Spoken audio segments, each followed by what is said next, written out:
What's up, folks? Caleb with Almond Landscape here in a dirty lens. Hate a dirty lens. And Penny the kitty at Rancho Amano here.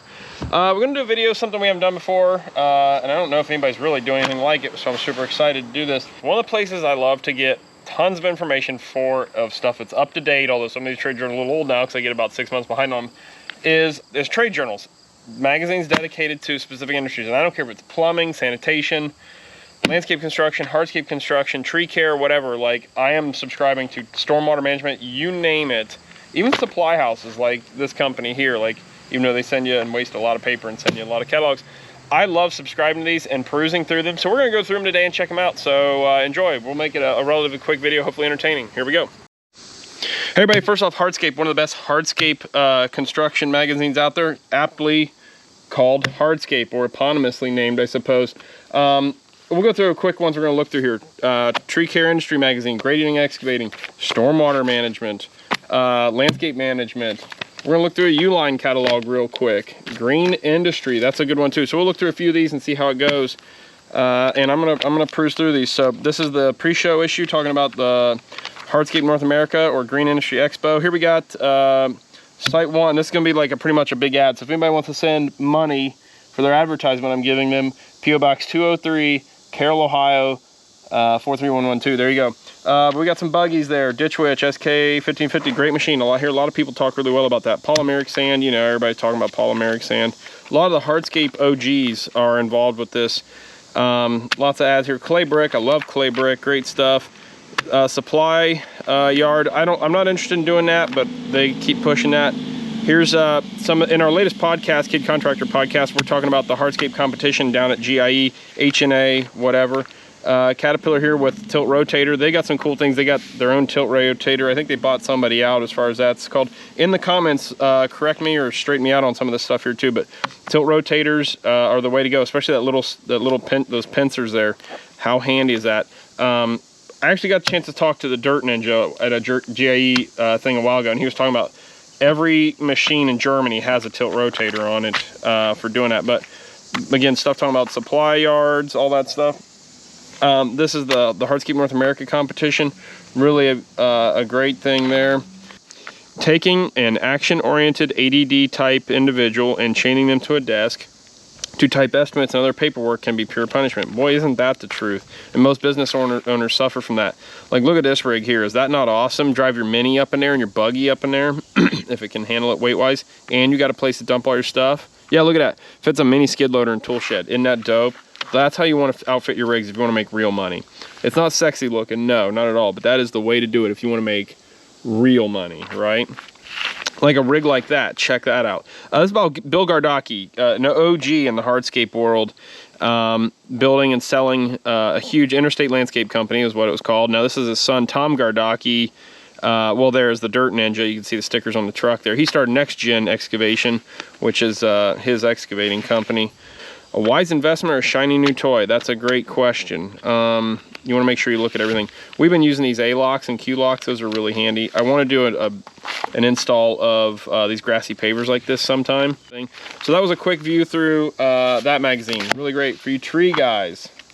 Let's go through this real quick. This is the future of tree care right here, this concept.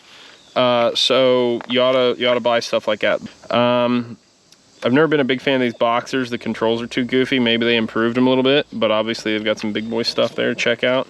There's a beard full of shavings. Tree care for palm trees, which is really cool. OSHA revisits enforcement, which is probably true in 2021. After 2020, a lot of things kind of took a sideline. Carabiners, I don't know anything about them. You climbers that do cool stuff like this, my hat's off to you. I think it's really neat. Tree Care Industry Expo, that is the November 4th through the 6th. Where's that at? You sure? Indianapolis. I will probably go to that. Let's make November. We'll probably try to get to that. Maybe do some podcasting. Let me know if you'll be there. So we'll go through that real quick. Tree Care. We went to it when I was in Columbus, Ohio. It was actually pretty cool. All sorts of stuff about all the knots and roping and all that stuff that I don't understand. These spider things here. That rig is, I think, $120,000 or $150,000.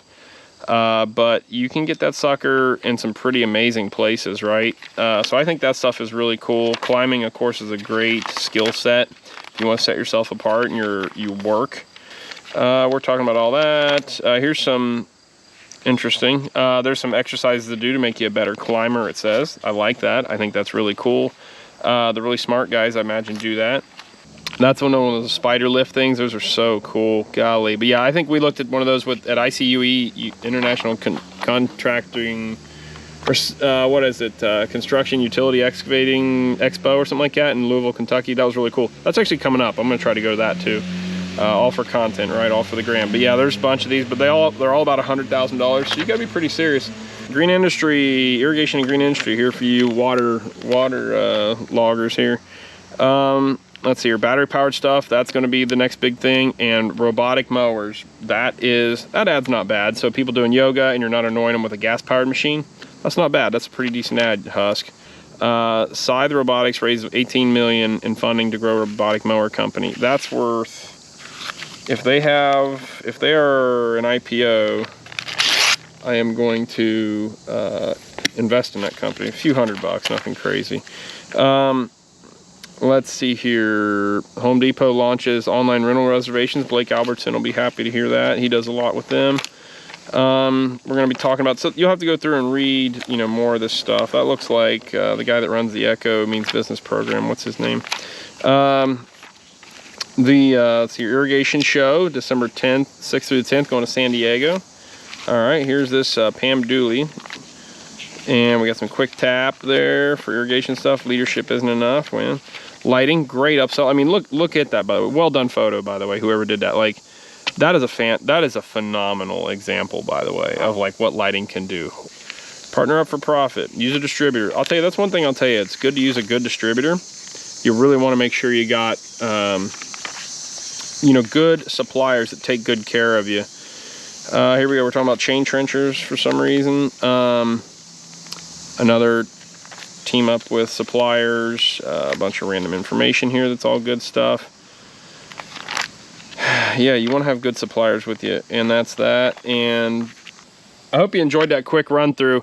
Check out the next YouTube video for our next series where we're going to go through grading, excavating, and a U-line catalog. Here we go. I am pretty much a fan of, unless it's just a giant specific piece of equipment or tool or whatever, I am generally in favor of things sitting on site until the very end. Not always is that a possibility. Sometimes it is, sometimes it isn't.